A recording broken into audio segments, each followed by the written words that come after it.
But yeah, from what I can see from the entries list, he still has 100% quality. So yeah, I think we actually are seeing a Shane van Gisbergen that got DQ'd on lap number 15 because of raking up too many incident points.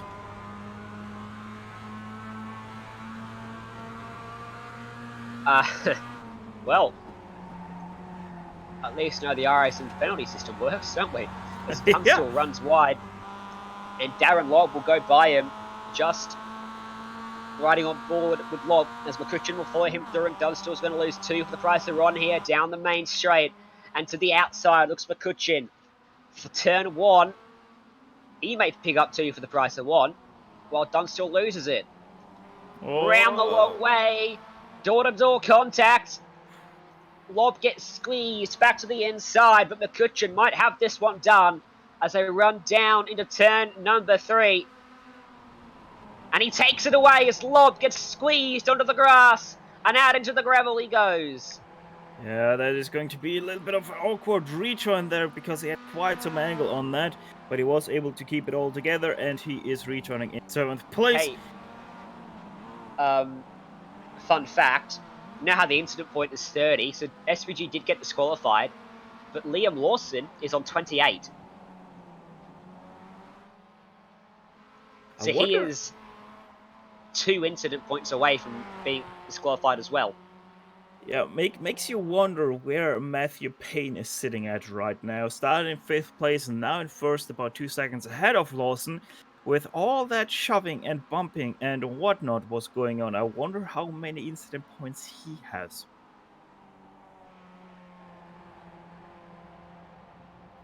It would be good to be able to ring them up and ask them themselves, but unfortunately as a spectator you can't talk to the people that are actually out there on the racetrack as a driver, so we rely on information from other people in the session as the battle for 17th, led by Cameron Dance, who had an absolutely abysmal qualifying session, started this one from pretty much dead last. It's now up into 17th place, and Alex Purley going to go on by him.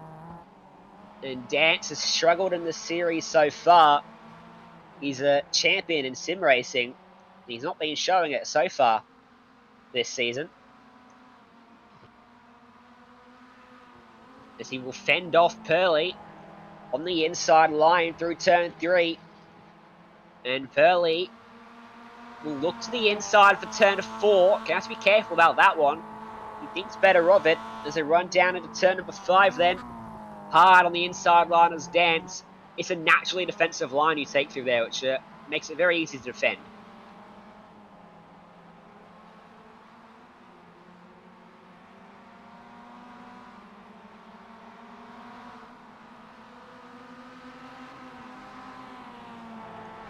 As McCutcheon is coming under a bit of pressure too for 4th place. He's got Sam Dunstall right up behind him into turn 1.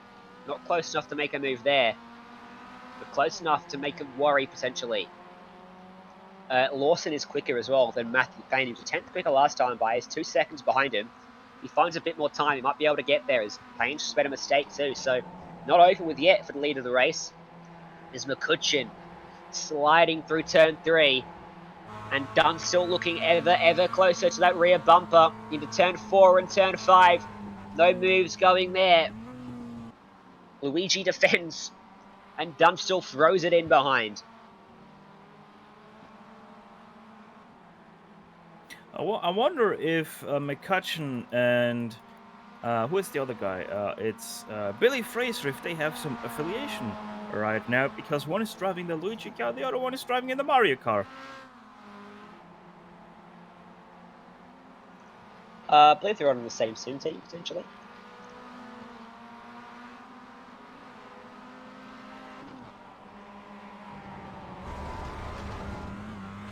Oh, and look at that, Sam Dunstall going a little bit wide there through the last turn. It doesn't give him a lot of momentum. He has the slipstream though on McCutcheon.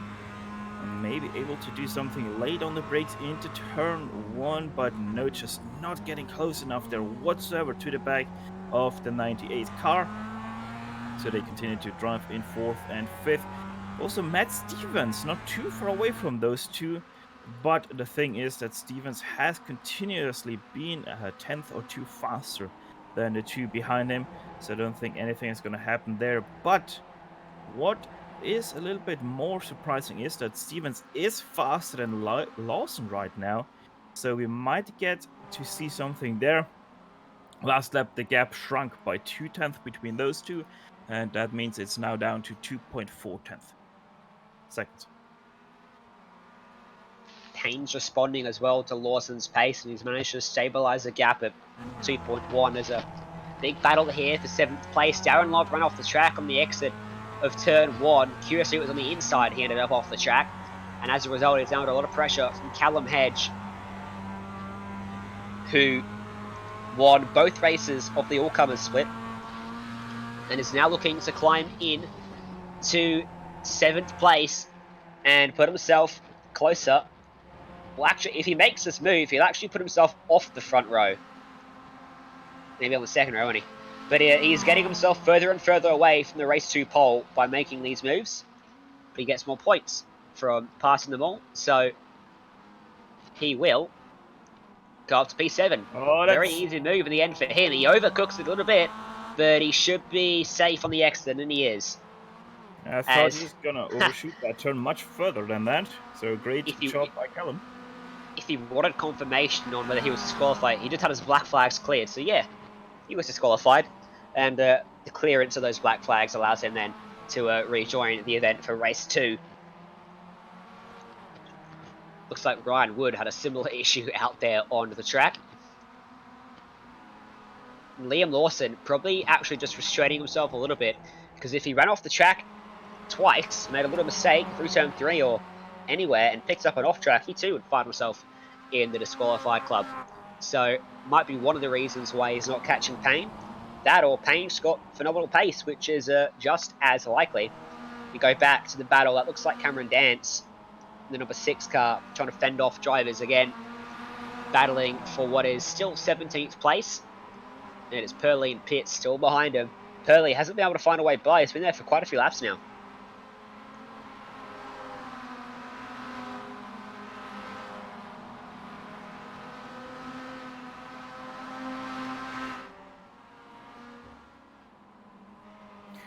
We might be seeing a pass for 14th coming up right now. Billy Fraser, Brooke Murray going on to the inside there for that 14th place. Just lost that place about 1 lap ago. So trying to regain that 14th position. Very far to the inside, Brooke has to really stop it on the apex there. Cuts off Billy Fraser from any undercut attempt. So Fraser back into 15th with Brooke Murray going up to 14th.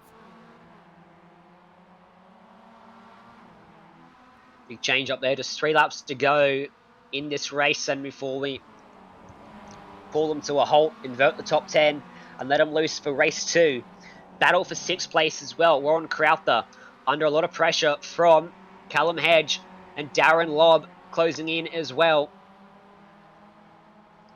These guys now middle of the top 10. Their positions won't change that much in the inversion, and they'll probably be in a pretty handy spot for race 2. Ahead of the guys that have struggled a little bit and are back at the top 10 at the moment. And the guys that are fast will still be behind them. So I like the spot that these guys are in at the moment. Just got to keep it clean to the end of the race. Crowther snakes it across the track to try and shake the slipstream of Hedge. But it's not going to work, because that slipstream is very powerful down the main straight. And here comes that number 41 to the outside. Late on the brakes and takes it away in the braking zone. Crowther gets into the side of Lobb, and Crowther spins to the inside. And that Watson will go by as a result, and that puts Crowther back in 9th place now. It seems like Crowther has quite some damage. He is having a little bit of a wheel angle on that car, so it might feel a little bit of a toe issue. There's Thomas Paul in front of him, goes wide through turn 3. Doesn't offset though Crowther, so he's continuing in right now in 9th place. I think that was Thomas Paul. Let's just brought it back to the pit. So we're going to replay up on the screen of what unfolded here. This is the main straight. This is Purley This is Pearly at the back of the... He's blown his engine into turn 1. So many people have made that mistake over the course of the 2 races so far today and yesterday as well. As Matthew Payne takes the white flag. 1 lap to go here in race 1. Still another race to come in this event, as the battle for 4th place not done with yet. McCutcheon and Dunstall separated at the line by 0.3 of a second. Dunstall was 0.2 quicker last time by.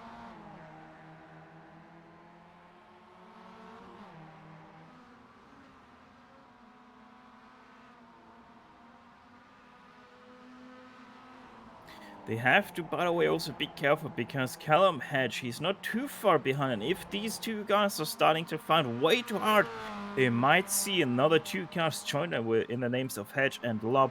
So yeah, really have to be careful about picking his opportunities there, Sam Dunstall is, because those 2 behind him are only 2.5 seconds roughly away from the bumper of his MX5. But up front, what a battle he had to navigate through to get this far. But now Matthew Payne will come through turn 10 and he will win race 1 of the main event here in the 2K Cup, the Global SimRacing Channel from Summit Point Raceway. He is victorious, but he's got work to do because he'll start from 10th for race 2. Liam Lawson will start alongside him as he comes across in second.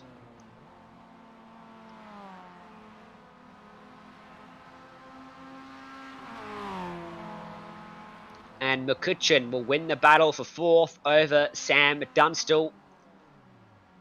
Callum Hedge comes across on 6th ahead of Lob, as everyone else comes across the start-finish stripe to complete their race.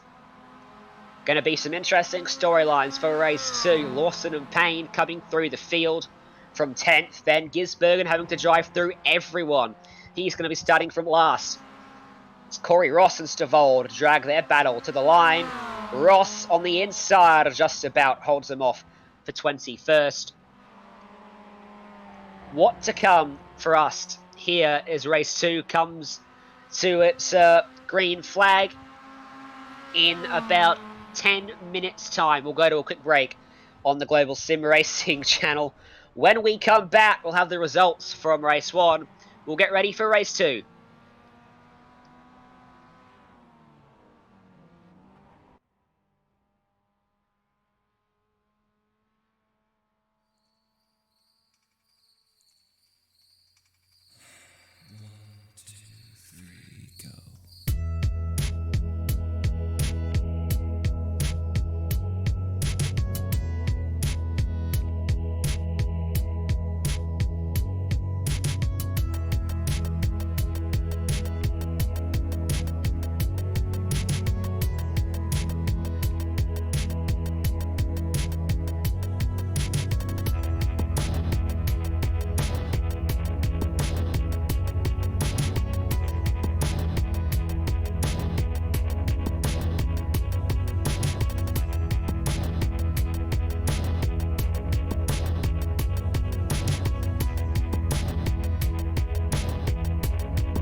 Welcome back to Summit Point Raceway for round 4 of the 2K Cup series, brought to you by Storeright Logistics and Cream Insurance.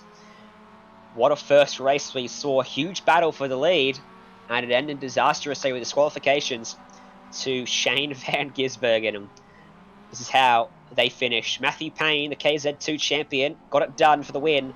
Liam Lawson finished in second. Matt Stevens and Matt McCutcheon third and fourth. Dunstall and Hedge, 5th and 6th. Hedge, great run for him after winning the all-comers event. Darren Lobb and James Watson, 7th and 8th. The top 10 was rounded out by Warren Crowther and Hayden Warrington.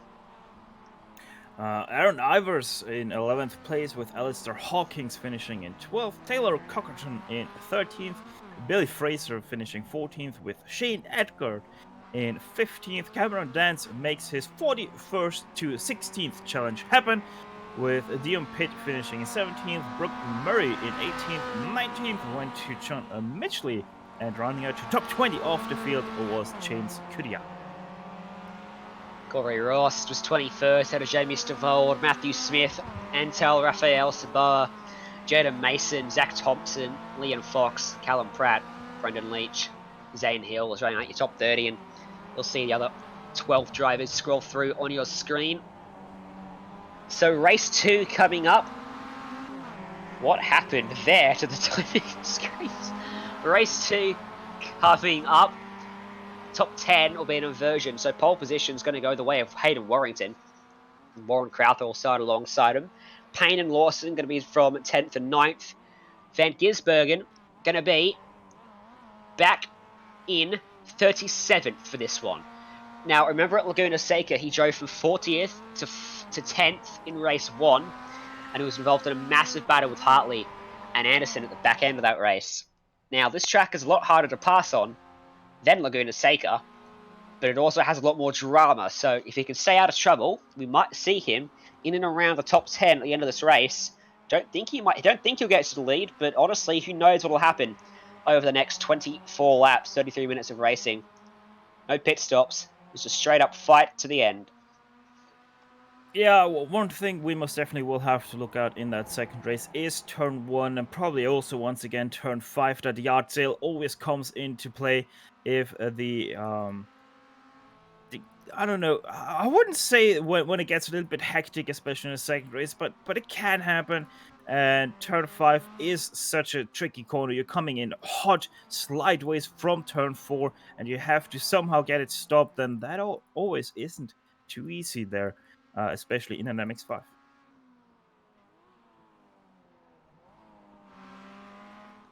And the track has cooled down a little bit as well. More cloud cover over the racetrack. Someone's smoking away down on pit road, blowing smoke over the main straight, it looks like, as that is a track temp, 95 degrees Fahrenheit, which is 35 degrees Celsius.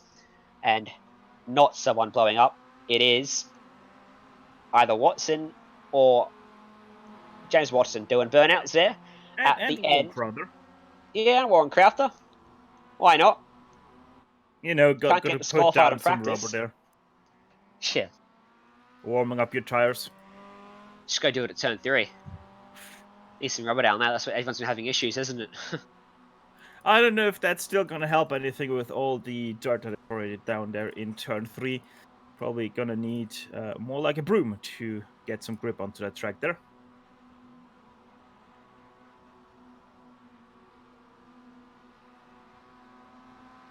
As more people are joining that tire warming session there, James Kutia now also doing a little bit of a donut show.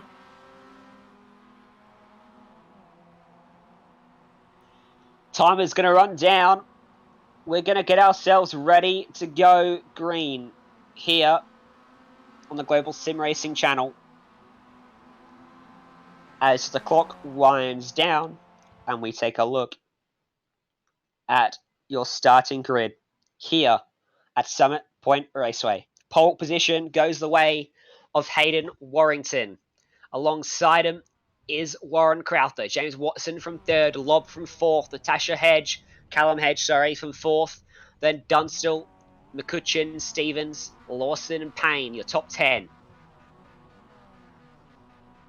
Aaron Ivers will be starting in 11th, Alistair Hawkins 12th, Taylor Cockerton 13th, Billy Fraser 14th, 15th, Shane Edgard, Herman then 16th. That's going to be interesting where he can finish this time around. 18th, Brooke Murray, John Mitchley in 19th, and James Kutia in 20th. 21st goes to Corey Ross and comes to Vold, Smith, Intel Rafael Sabo, Mason, Thompson, Leon Fox, Callum Pratt, Brendan Leach, Zane Hill was your top 30. So the run down to turn 1 is crucial. The launch off the line is going to be pivotal. As the red lights come on, the revs rise. And we're underway for race 2. And a great launch from James Watson in 3rd. He gets the best of the bunch. In towards the first corner, he picks off Crowther. Now has to look to the outside of Hayden Warrington. Onto the brakes they go. Late on the brakes for Watson. Almost cleans him up around the outside as the field tries to funnel its way into the first corner. Contacts, a few cars go around in the background. James Watson has got himself into the lead. Cars still scattering left and right. And around go Warrington and Crowther through turn 3. One to the right, one to the left. No one else involved. Yeah, Liam Apart Lawson from him. already up to 5th place with that. Wow. Ivers now spinning through turn 5. He couldn't keep his car under control through turn 4. That means Lawson now up to 4th place with Payne right behind him in 5th. So James Watson is a very handy lead already. Back to Darren Lobb. Then Callum, Hedge, Lawson already 4th ahead of Payne.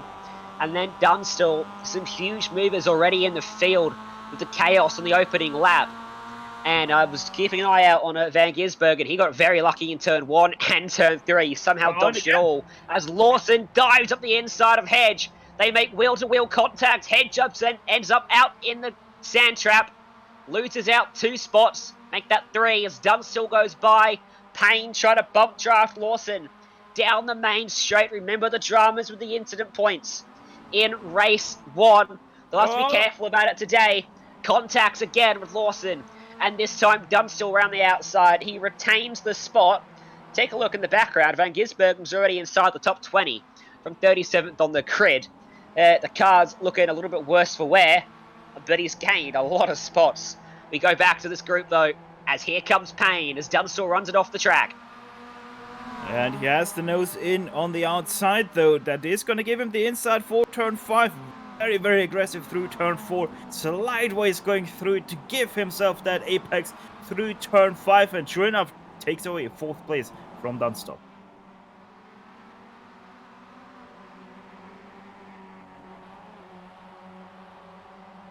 As Matthew Payne still in front of Dunstall, who will try to chase down Lawson now, who's pulled out a gap. The top 3 really spread out at the moment, but it will close down quite a bit. That's Crowther going for a big trek out through the weeds. That's going to cost him a lot of time out there. SVG just passed him right there, so he's now down to 19th, probably even dropped to 21st. Yeah, there he goes, 21st now, and even make that a 22nd place for him now. So he lost twice as many spots.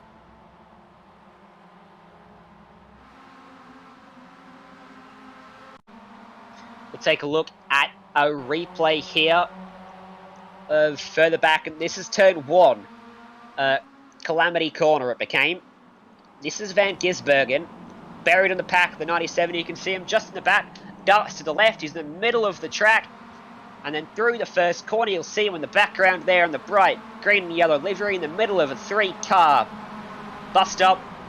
And then into turn 3, we got very fortunate as well, as he was 3 wide on approach. They wrecked on the exit, and somehow they wrecked around him. Right there. How did he make it through that? I do honestly not know. All I know is he's right now sitting in 17th place, trying to take away Taylor Cockerton's number 16th place. That 11 looking a little bit slower than a D97 in behind him. Right now, as they're going through the penultimate turn of lap number 3. all over the back of Dunstall as Callum Hedge. He darts to the left-hand side of the racetrack, trying to side draft him down this main wheel to wheel between these two. Dunstall does not want to relinquish the spot, but he has to in the end, as Payne dives through and takes away P number 5 in this one. Now he's got Payne in front, and Lawson, Lobb, and Watson. Laps cars just ahead of them as well. Top 4, separated by 3 seconds on the track. Dunstall looks back, but he wasn't close enough to make that one stick. But he made them run wide. Payne, Dunstall, and Hedge all running off the track in turn 3. Yeah, and speaking about turn 3, Crowther had a last lap a problem through there. Actually managed to flip his car upside down. Was lucky enough to land again on his wheels. But that is his race down because he has a lot of damage, as does Ryan Wood ahead of James Watson right now. Big shame for Crowther. Had a big opportunity starting this one from second, being up there in the championship. But very bad run for him in race 2, as that's Ryan Wood running around with a very severely burnt up engine. He'll come down to pit lane, try to get that repaired. Might take a little bit of a long time though, as Watson's going to make the move on the lapped car. Zane Hills forces him to the inside, and Darren Lobb will come through in second place as well. See if he can capitalise on Watson being off the preferred line into the first corner. He can't get close enough.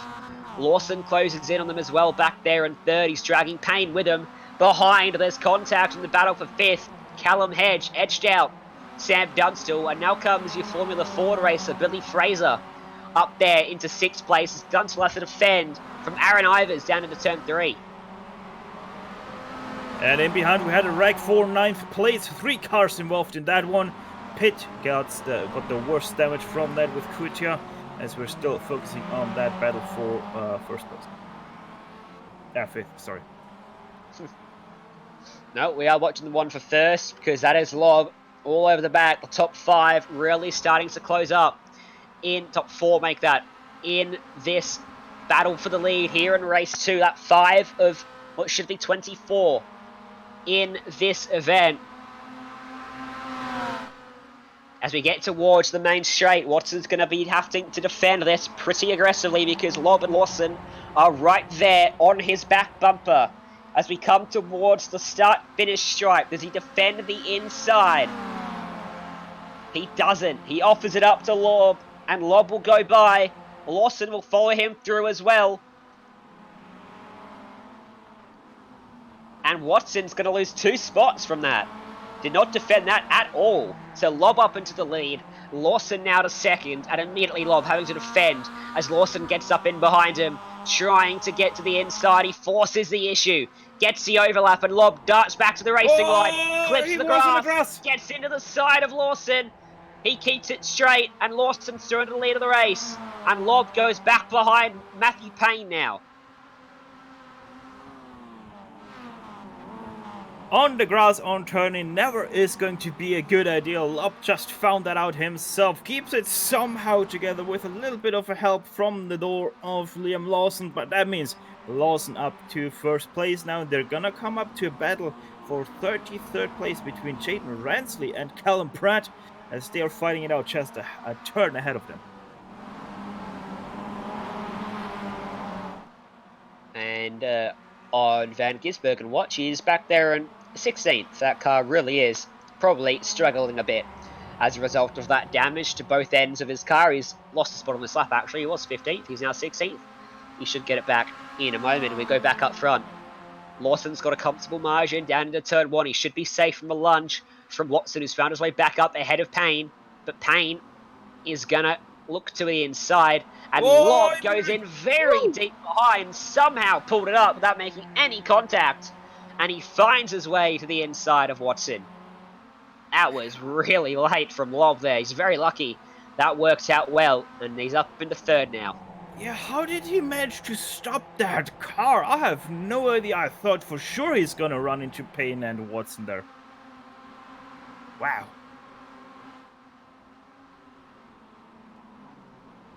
Oh, up ahead, Pitt just wrecked himself through turn 4 and 5. Nearly also collected Ransley with that. So Lawson now 2 cars only ahead of him to get past, but that might hold him up right now through the penultimate turn of this lap. And Antel Rafael Sobo had an issue there. He was airborne coming into turn 5. As we look at the replay, and this is Sobo. He had Stavold to his outside for turn 4. What happened between these two?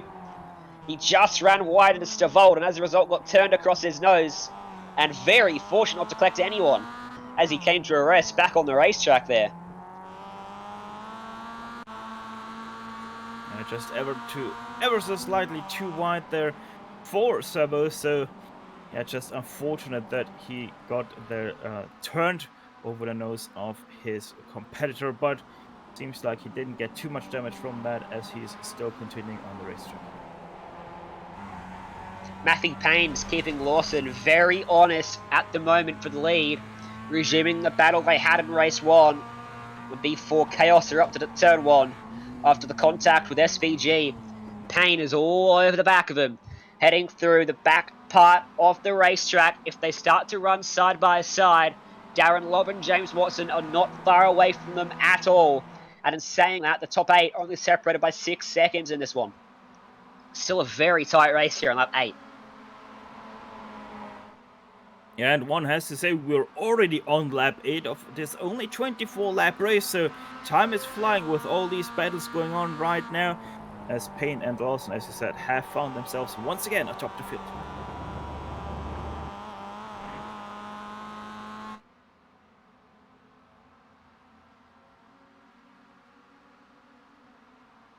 In behind, we right now also have a battle for a 9th place as, oh, that's Jamie Stovall now getting stuffed into the tire barrier. His car is stuck in there.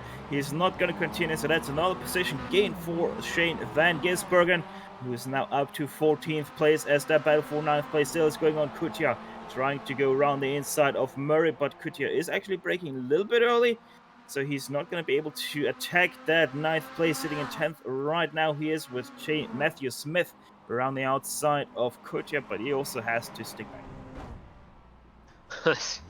Really bad luck for Stavold. Just contact, nose to rear, and it sent him around to the left-hand side at a very awkward angle. Nothing he could do to keep it off the fence.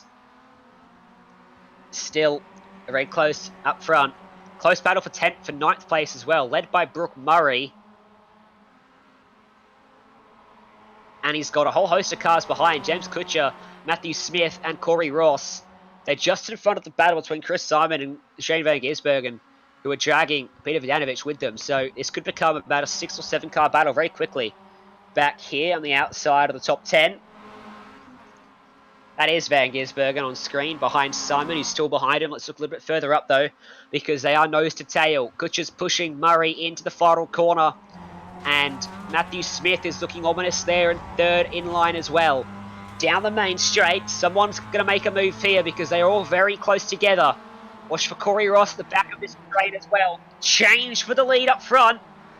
Matthew Payne goes through. He's on the inside for turn 3. Can he hold it round the outside? Liam Lawson on the brakes. Payne takes it away. New race leader at Summit Point, but Lawson's going to come right back at him. They'll run wheel to wheel again, this time into turn 4, around the outside for the Red Bull Junior, takes it back away. Lawson not giving up just yet, still an overlap for him, still up the inside, contact, and Lawson gets shoved out wide. He goes for a slide, but he tucks back into 2nd. And now look out, because Lobb and Watson are right there with them. Yeah, Lawson, he was a little bit on the grass, that's why he turned in so sharply into the path of Payne, and because of that he got the shove to the back, but no harm and no foul between those two, as Lobb and Watts most definitely are back in the fight for 1st place.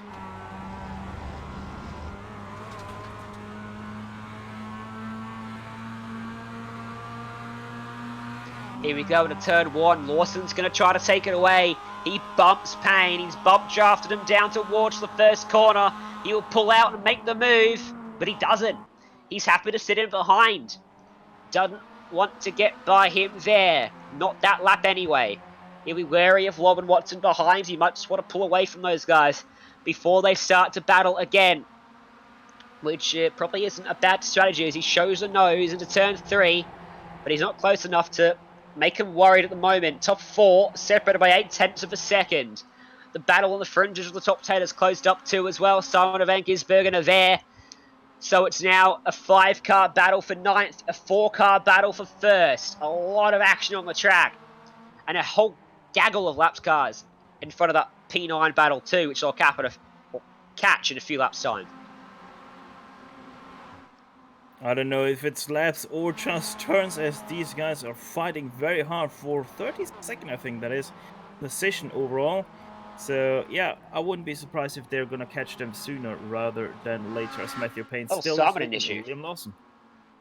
Simon had an issue there. He got hit by SPG and ended up off the track. As a result, it was contact into turn 5. Just didn't quite have the overlap and into the side, turned him around. Here comes Lawson, edging over closer. Bang! Straight into the rear bumper. Gives him a big push again. Not looking to make the move. Oh, Here comes Lob. Gets into the back of him, and Lawson turned around for not the first time today. He's been so unlucky. He's been hit from behind multiple times already. And this time he goes back to 4th, and he's going to have to defend. Oh, he's having none of that. Hedge is on the grass, all 4 off the track. Lawson was not giving him that spot. He's got his work cut out now to try to catch back up to the top 3. And maybe, just maybe, he shouldn't have hesitated and he should have made the move on Payne, because if he had, he probably wouldn't have been in the firing line of Darren Lobb. Yeah, Lawson a little bit aggravated right now by that crash there with Lob, so that's why probably he didn't give anything there to Hedge once Callum was trying to get past him. I can see on the replay once again all of that happening. As still Watson to the back of Darren Lobb there, now fighting for that 2nd place. But as you said, I wouldn't be surprised if Lawson will be very quickly back onto the back. And Van Gisbergen is out of the race. He gave a shot to the back of Corey Ross. And then Corey Ross gave him a serve back. And big damage to his car. It was through turn 5 and 6 that this all unfolded. That's Van Gisbergen, 3rd car in line. Up onto the curb. Deep into turn 5. He gets into the back of him, off the exit of the corner, unsettles Ross a bit, and then thinks he's cleared him, turns in. Ross was still there, and around he went, collected by another car as well. Engine damage to that car, and he has to tow it back to the pits. Yeah, he was actually unlucky with that, because Brooke Murray also got a shot from behind from Peter Vadanovic. So, yeah, without Murray being there, SVG would have been fine to drive on. But yeah, he had a lot of wheel damage, and that's why he sadly had to enter this race quite early. We've passed the halfway point in this one, lap 13 of 24 then. And it's not settled, because Lawson, back there in 4th, is doing everything he can. He's shoving the wheels off it to try to catch back up to these guys. He is not far off the back of Watson and Lobb. Payne's opening up a pretty decent lead now, trying to capitalise on the misfortunes of his probably biggest competitor at the moment in this race, which is Liam Lawson. He's 3 seconds behind him at the moment. That's the gap between the top 4. We've got the top 5 down the main straight. The number 53, Jaden Ransley, getting close to a 30 times incident limit as well.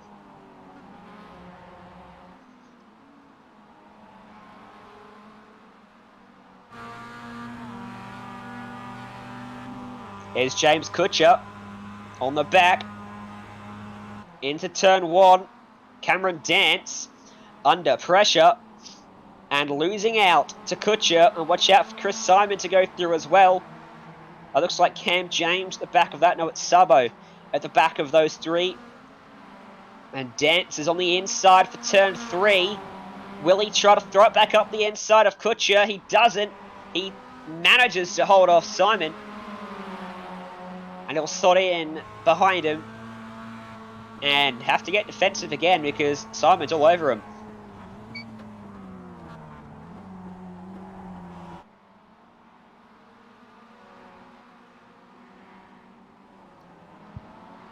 Oh, a bit of contact there between Sabo. Sabo's out on the outside of the racetrack.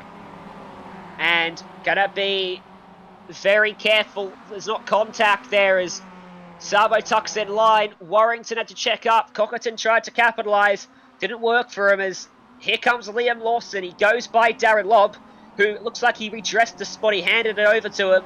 And Lawson goes by Watson too. He's closed it down to 2.2 seconds. Closed in by 8/10, even with making 2 overtakes. So he is on a charge. This is going to be huge if they realize that Lawson is the faster car of this pack, and if he actually is the faster car of this pack, they might all be able to catch Matthew Payne again, and that would set off a 5-car battle for the lead. I would sure like to see that. Well, don't we all? You've already cursed someone in this race, so don't open your mouth on anything about that, Stefan. Come on now. Now I can at least say that I officially commented on Curse Shane Van Gisbergen.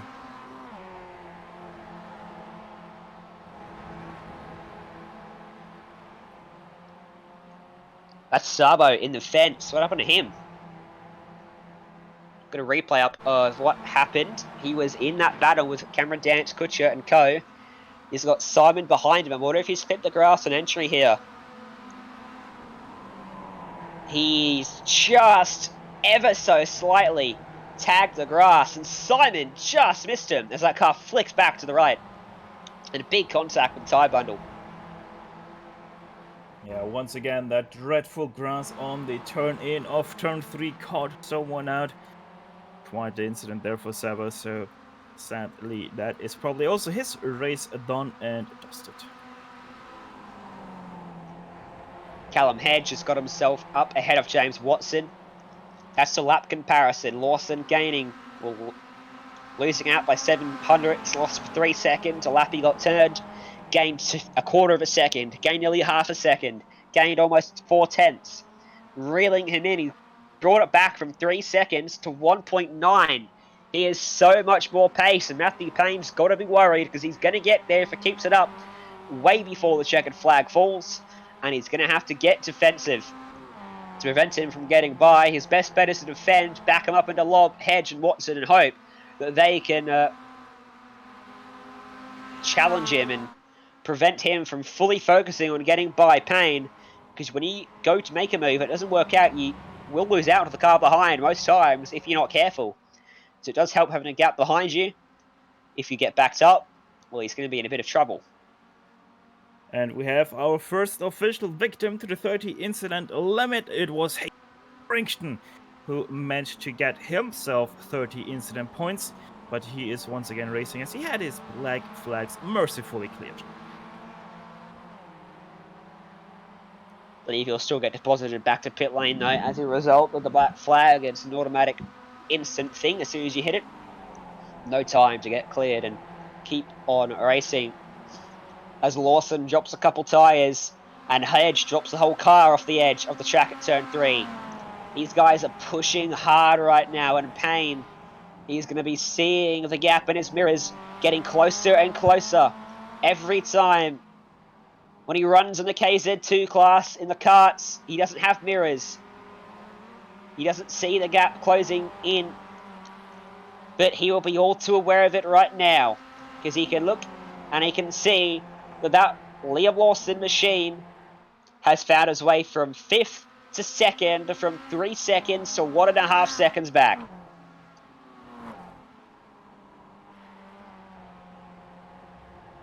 And a mistake from Matthew Payne through last turn cost him a lot of momentum, so Liam Lawson most definitely going to gain a right now. Gap is going down 1.2 tenths, 1.1 tenths already. So Liam Lawson, only on this straight alone, he gained about 3 tenths on Matthew Payne.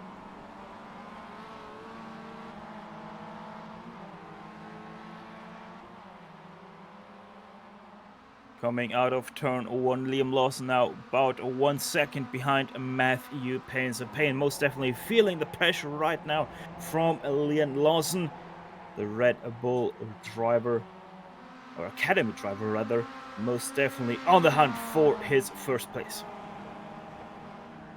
Jaden Rangeley copping a black flag as well. 9/10 of a second. It's under a second now out front. 7 laps to go. It'll be 6 to go when they get to the line. He won't be close enough that time, but with under 5 laps to go, he's going to be right there on the back of your race leader. The battle resumes from race 1. They've both driven through the field from the back of the top 10. They got to the front very quickly. Lawson was hit, ended up off the track, went back to the 5th. He's driven it back up right in the wake now of Matthew Payne out front. And as soon as they start to battle, watch for Lob, for Hedge, and even for Watson to close in and make it even a 3, 4, 5 car duel out front.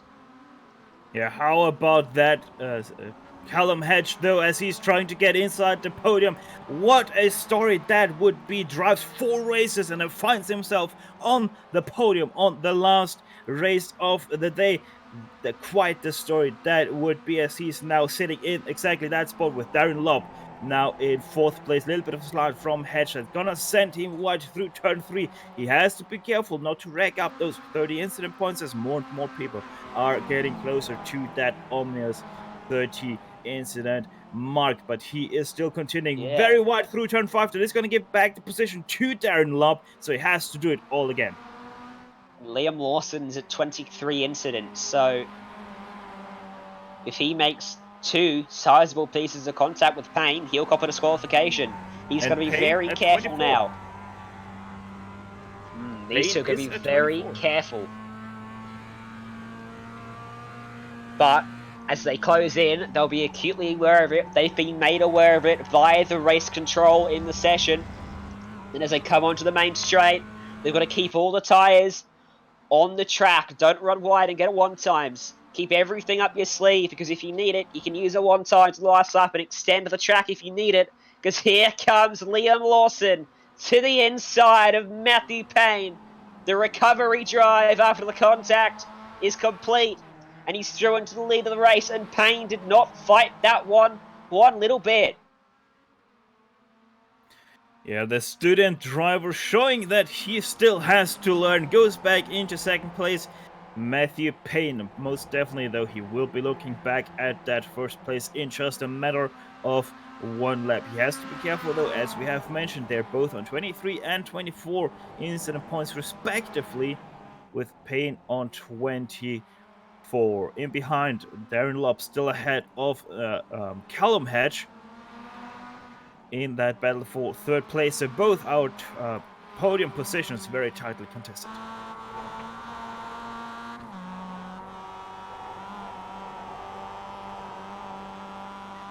On board with Payne, that's Lawson not pulling away at all. He's close enough to make a move into the 1st corner if he gets it right through the final corner of the circuit, turn 10. Up and over the curbs, an entry and exit for both of them. They keep it all on the racetrack. No incident points through there. They close in the slipstream. Does Lawson defend the inside now? Oh, he doesn't. Payne's going to come back at him. Door to door once more. And Payne back into the lead of the race. Lawson looking for the crossover. Payne ran a bit wide, and they'll have to run wheel to wheel on the run down to turn 3. Lawson may get this back around the outside here, because Payne hasn't got much of an overlap anymore. He's only got about a quarter of the car up alongside him, but he throws it back up the inside, up over the curb on the inside of the track, and Lawson on the outside holds on. Simultaneous move also for 3rd place. Hedge now into 3rd once again. So all of our podium positions have swapped places. It is on up front. 3.5 laps to go at Summit Point Raceway. The conclusion to round 4 of the 2K Cup Series here on the Global SimRacing Channel.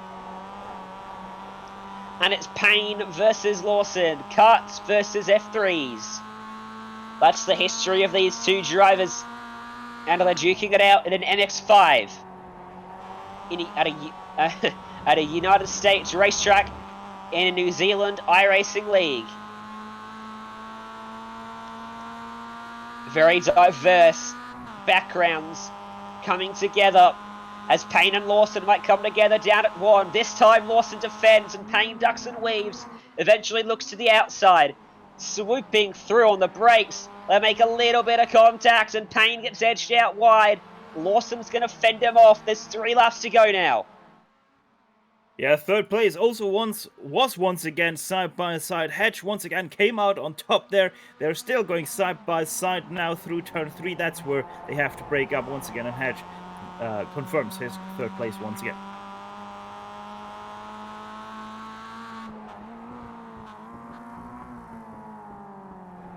Lawson was so much quicker when he was running him down, but Matthew Payne, now that he's got Lawson in front of him, has found a turn of speed and is not letting him get away at all.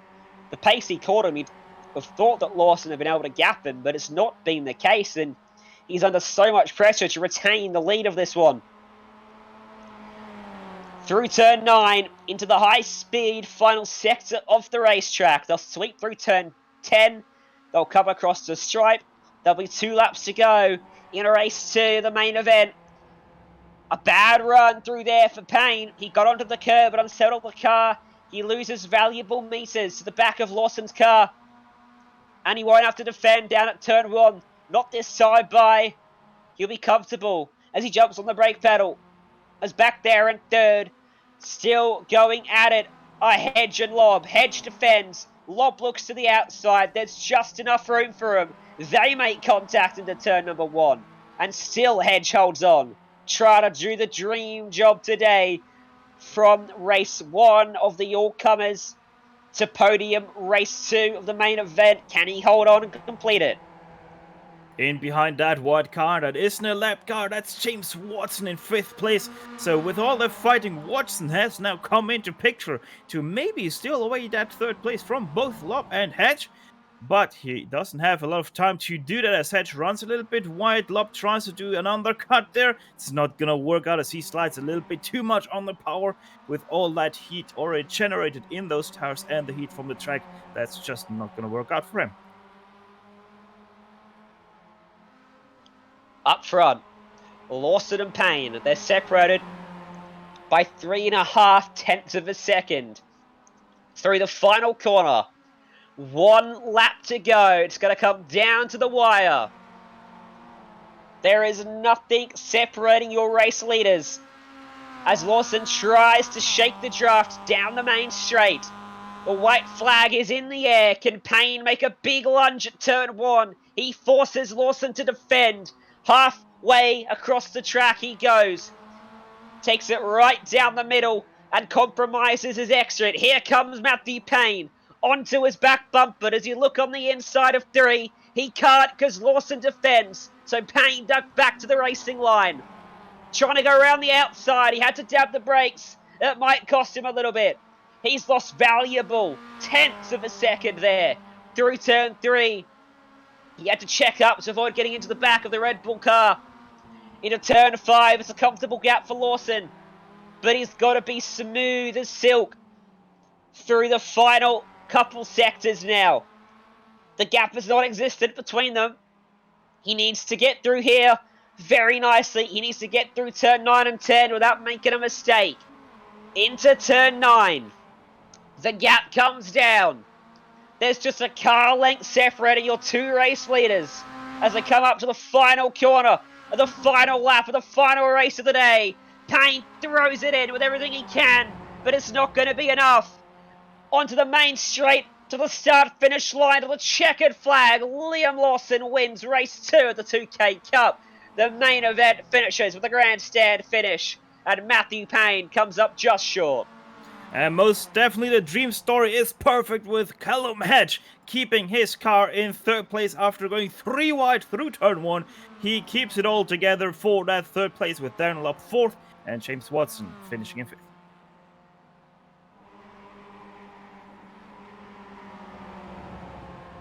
Corey Ross and James Kutcher still resolving their battles. Looks like Ross will hold him off, as will Simon on his competitor just in front of them. Big battle back here. This is Cockerton on the back of Alistair Hawkins, Shane Edgar, and Hayden Warrington behind them too. Hawkins got real sideways, and contact behind them. Cockerton goes sideways with Edgar, door to door, into the final corner. Cockerton trying to get the crossover, but couldn't make it work. And he won't quite take that spot away. Hawkins will come across in 21st. Is that what you call an air-cooled MX5 with Cockerton? Yep. Sure is. Alright, we're going to go to a quick break here on the Global SimRacing Channel. When we come back, we'll have the post-race results and interviews for you right here.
Welcome back to the Global SimRacing Channel's coverage of the 2K Cup from Summit Point Raceway. This is how they finished for race 2 of the main event. Liam Lawson, the F3 ace, won it by a tenth of a second.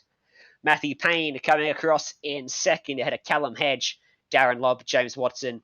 Top 10 was rounded out by Billy Fraser, Sam Dunstall, Matt McCutcheon, Matthew Smith, and Peter Vodanovic on the rest of the field. We'll cycle through on your screens as we are going to talk to our race winner, Liam Lawson. What a battle that was. Yeah, it was very, very close. Obviously, the inverted grids make it very interesting for us, having to start from 10th. But no, very, very exciting races. These cars are really, really fun to drive. And on the cars, obviously, for those that don't know, I've mentioned it about half a dozen times today. Obviously, you run over in Europe in the FIA F3 Championship, and they're obviously open wheel cars, and these are tin tops, so to speak, just without the roof. How much of an adjustment is it going from running that in real life to running these in the sim, and how much sim racing experience do you have? To be honest, I do have quite a lot. I've done it since I was quite young, but just on very basic setups, like I'm just driving on a standard Logitech right now. But it is a lot different. Obviously, the driving style is a lot different to what I'm used to, but it's quite cool for us to be able to use the sim and use iRacing to drive all these different cars that we wouldn't be able to do in real life. Certainly is, and brings together people from a lot of different backgrounds. You're battling at one point with a KZ2 champion, a Supercars champion, then yourself, an F3 ace. Talk us through that battle then, for the most part of race 1 with Van Gisbergen and Payne. That was pretty a lot of contact being made.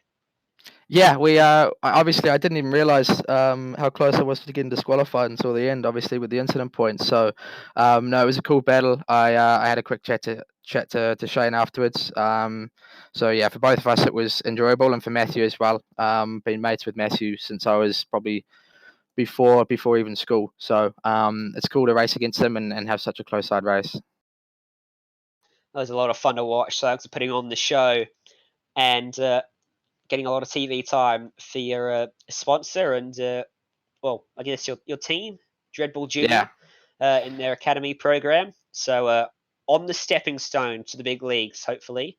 It happens for you one day. Before we let you go, this is the time where we allow our drivers to give shout-outs to anyone or sponsors that they want to plug.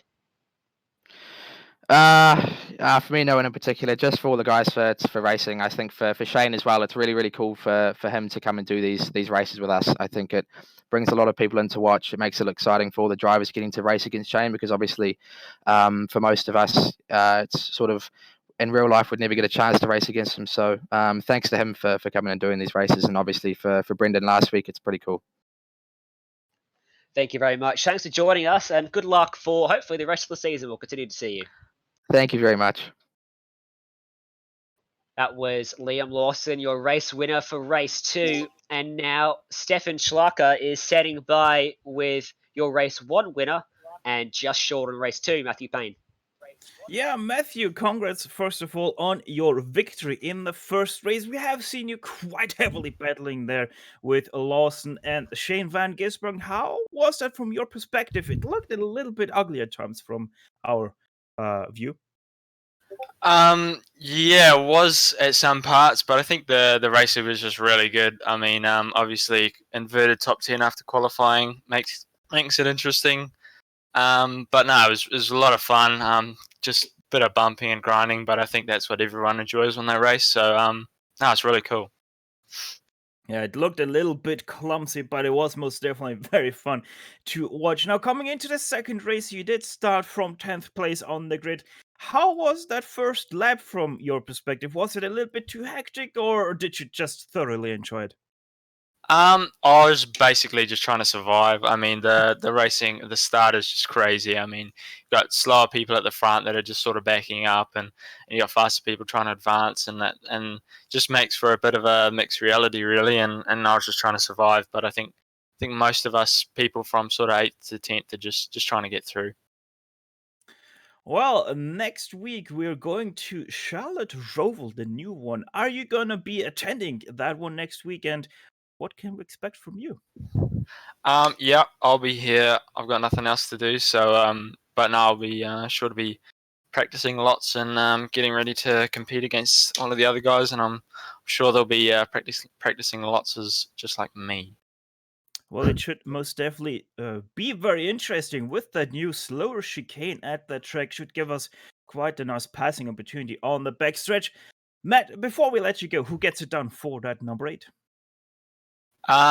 Just basically same as Liam, just thanking everyone for the racing. It's hard to come across these leagues that have clean racing like this, and yeah, just for everyone turning up, it's awesome to see everyone here, and yeah, just that's basically it.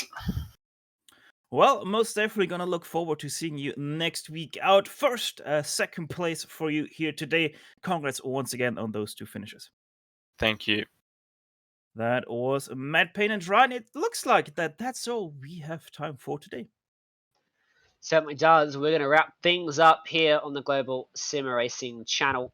Thank you to our sponsors for the series, Storeright Logistics and Cream Insurance for their support. Thanks to James Watson, Marc Mallard, and the 2K Cup for helping to run all of this.